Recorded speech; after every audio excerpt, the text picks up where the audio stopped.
Bienvenidos a ADEN Business Studio, un encuentro dinámico para abordar lo que está pasando ahora en el mundo de los negocios.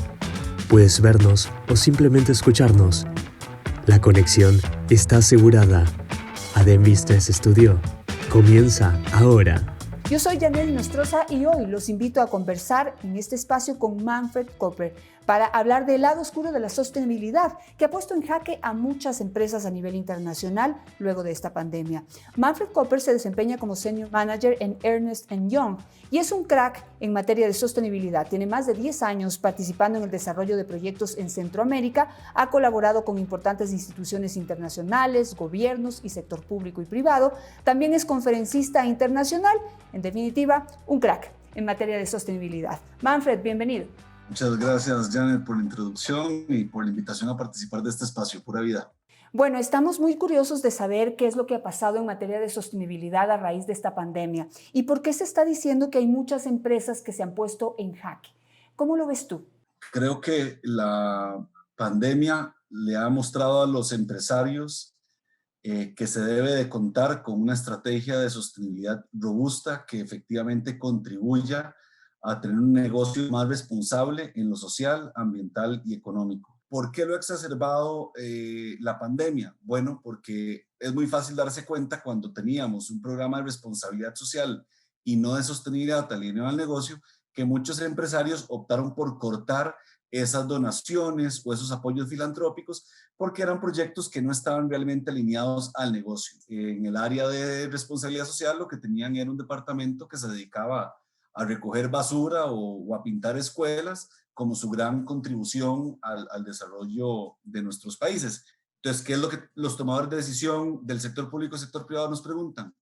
¿Qué puedo hacer más y cómo puedo escalar un impacto positivo desde mi rol, desde mi empresa o desde mi gobierno para contribuir a esto? Y esto es lo que ha provocado un cambio rotundo en el área de sostenibilidad a nivel global. Podemos, no sé si tienes en la cabeza y nos puedes citar ejemplos, por ejemplo, de una empresa que se fortaleció en esta pandemia, que sobrevivió a esta pandemia precisamente por haber estado consciente con anticipación de la importancia de de haber vinculado su negocio a un proyecto real, fuerte, grande, importante, sostenible, valga la redundancia, de sostenibilidad. Y por otro lado, un ejemplo de una empresa importante que en este momento se haya visto en problemas por no haber tomado en cuenta algo tan importante como eso. Sí, tal vez sin poner un nombre específico, pero digamos en el sector financiero me he encontrado varias instituciones que apagaron sus programas de donaciones en comunidades de proyectos, por ejemplo, de limpieza o de recolección de playas. Entonces, uno llega y dice, bueno, ¿qué tiene que ver y por qué este banco o esta institución financiera estaba donando dinero para limpiar las playas? ¿Qué tiene que ver el giro de negocio de un banco con la limpieza de playas? Y otros bancos a donde más bien ha estado contribuyendo, por ejemplo, al desarrollo de emprendimiento y fortalecimiento de las pymes y medianas y pequeñas empresas. Entonces, si vos me decís, digamos, dos tipos de proyectos con la misma inversión, ¿qué genera mayor rentabilidad para la empresa y realmente relacionado a su giro de negocio? ¿El banco limpiando playas o el banco invirtiendo en emprendimientos y en pequeñas y medianas empresas? El banco que estaba invirtiendo en pequeñas y medianas empresas y en emprendimientos para fortalecer a este grupo, hoy en la pandemia ha invertido más. En lugar de haber sacado el dinero porque era un proyecto que no tiene nada que ver, hoy metió muchísimo más dinero, está fortaleciendo las pymes, ha fortalecido sus programas de capacitación, ha fortalecido la estructura y el ecosistema empresarial para dinamizar la economía, que es el giro de negocio de los bancos. Está clarísimo. Entonces, como definición, quizás la lección que nos deja esta pandemia y que les deja a las empresas grandes, medianas, pequeñas, es que siempre tiene que haber un proyecto de sostenibilidad relacionado al giro de negocio. Pero la pregunta es esa, ¿es siempre tiene que haber un proyecto de sostenibilidad? ¿O qué ha pasado con aquellas empresas que realmente no le ven importancia y que siguen caminando, digamos, enfocados en, por ejemplo, crecer como empresas, hacer más dinero, etcétera, pero no están enfocados en cómo influyen positivo o negativamente en la comunidad? No tenerlo sería el error más grave con sus partes interesadas, con sus consumidores con sus clientes, y a esto me refiero cuando es B2B o B2C, no importa si es business to consumer o business to business. Por ejemplo, grandes transnacionales están hoy poniendo como sus compromisos a nivel global solo adquirir productos de empresas que estén haciendo una gestión responsable y poniendo lineamientos de cómo yo voy a adquirir esos productos o si no los voy a adquirir. Y además compromisos sumamente agresivos. Por ejemplo, EY se comprometió a lograr ser carbono neutral para el 2021 y net zero de carbono para el 2025. Esto provoca que tenemos que reducir un 50% de nuestros viajes, un 30% de nuestros viajes, perdón, de aquí al 2025, y que las aerolíneas y los hoteles que vayamos a utilizar tienen que asegurarnos cierto tipo de emisiones, métricas, para nosotros poder hacer uso de eso. Microsoft comprando solo oficinas que sean carbono neutral, Walmart, y así puedo seguir con un montón, Starbucks, todos están poniendo métricas muy agresivas, y en especial para nuestras cadenas de valor en Latinoamérica se vuelve fundamental comprender que esto está pasando en el mundo. El que no lo quiera hacer porque cree que va a ser, porque qué pereza eso es abrazar árboles, o que esto no tiene nada que ver con abrazar árboles, es un tema de hacer negocios más responsables, hacer negocios más rentables, pero hacer negocios de la forma correcta. Si la rentabilidad del empresario es a costa de la gente y a costa del ambiente, es una empresa que en el corto y el mediano plazo va a desaparecer. Y gracias a Dios va a desaparecer, porque de lo contrario vamos a continuar con operaciones de empresas irresponsables que nos tienen, y de gobiernos y de personas que nos tienen en la situación que nos tienen actualmente. Y esto no solamente es una cuestión de una evaluación o una remoción de conciencia por parte de las empresas a raíz de la pandemia. Yo creo que también tienen que estar mirando cuál es el comportamiento del consumidor. Y el consumidor se ha concientizado muchísimo más en esta pandemia de la necesidad de exigir a las empresas que los productos que les venden, que los productos que ellos están dispuestos a consumir, tienen que ser responsables con el ambiente, con la sociedad, con los derechos humanos, porque pues la pandemia es lo que nos ha metido un sacudón a todos, ¿no? Y Janet, te lo pongo de una perspectiva muy interesante que está pasando en Europa y en Estados Unidos en particular, que es donde están recibiendo hoy millennials grandes herencias, digamos, están por un tema generacional, sus padres están, digamos, ya falleciendo, y entonces están heredando hoy muchos millennials grandes herencias. El comportamiento de inversiones de los nuevos inversionistas, que son estos millennials, buscan inversiones que no necesariamente sean tan rentables o que sean igual de rentables, pero que me puedan asegurar que estén haciendo las cosas bien relacionadas a temas ambientales, a temas sociales y a temas de transparencia de la empresa. Claro, ahora, y tú lo habrás visto en Davos, en el Foro Económico Mundial, que siempre son las grandes empresas con grandes capitales las que toman las primeras iniciativas para hacer este tipo de giros, este tipo de cambios, ¿no?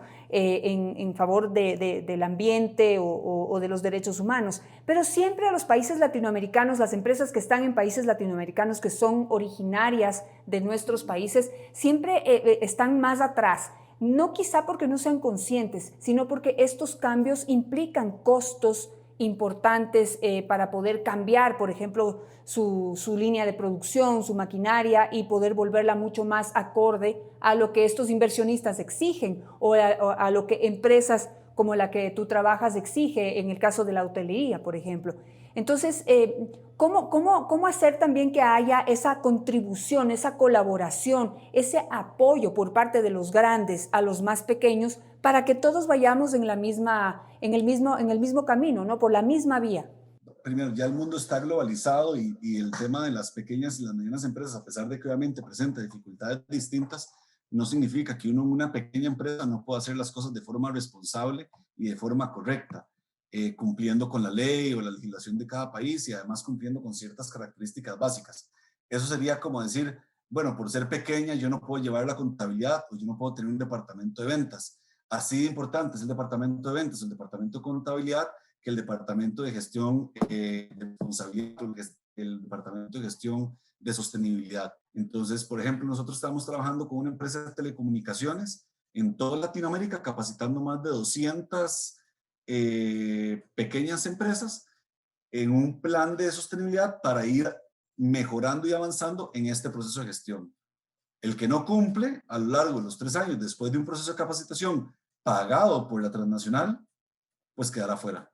Ahora, ¿cómo ves tú el papel de los gobiernos? El papel de los gobiernos en esta transformación, en este giro que tienen que dar las empresas, las industrias a nivel internacional, pero sin la participación de los gobiernos con políticas públicas, con apoyo, por ejemplo, con créditos un poco más asequibles y baratos para aquellas empresas quizá más pequeñas y más débiles en materia económica, o para poder lograr que distintos grupos sociales puedan integrarse a todo este nuevo sistema de producción, a esta corriente que está tomando cada vez más fuerza a nivel internacional. Creo que el gobierno lo que se debería dedicar es a marcar la cancha y a fiscalizar que esa cancha, ese juego, se juegue correctamente y marcar la cancha de la forma más simple y amigable para que los empresarios puedan hacer negocios de una forma simple, práctica y que esto no sea demasiado complejo, pero también hacerlo de forma gradual. Tal vez uno puede empezar gradualmente, es decir, por los primeros 3 años, las empresas de más de 500 colaboradores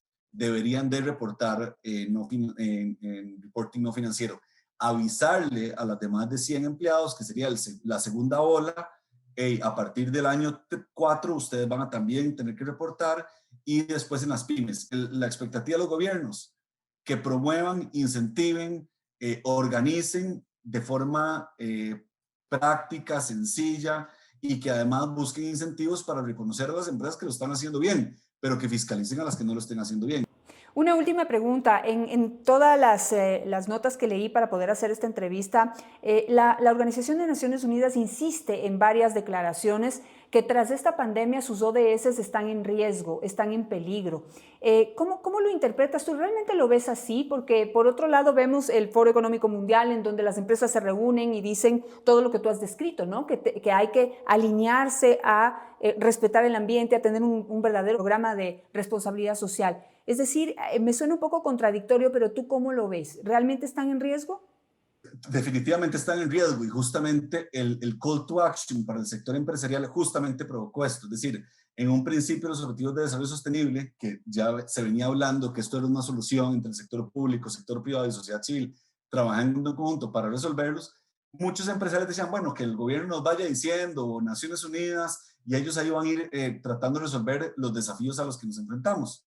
Pasa la pandemia y efectivamente todos los indicadores de pobreza que estamos viendo, de desempleo, pues provocan que el sector empresarial tiene que tomar un rol protagónico en resolver los desafíos a los que nos estamos enfrentando. Y por eso es que en los últimos 6 meses hemos visto compromisos tan agresivos del sector empresarial. Nunca en la vida habíamos visto compromisos tan agresivos a nivel global, montando sus departamentos de sostenibilidad, cambiando toda la estructura que estaban gestionando los negocios, porque efectivamente se dieron cuenta o que cambian su rol en el mundo, o efectivamente no vamos a lograr los objetivos de desarrollo sostenible, que no solo los gobiernos estaban de acuerdo, el sector privado, y como vos decís, no hay nadie que vaya a estar en desacuerdo con los objetivos de desarrollo sostenible, son básicos.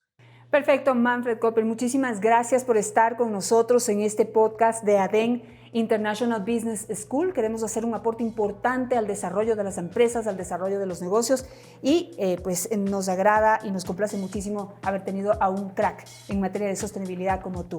Gracias y hasta la próxima. Te esperamos en el próximo capítulo de ADEN Business Studio, un podcast de ADEN Educational Group.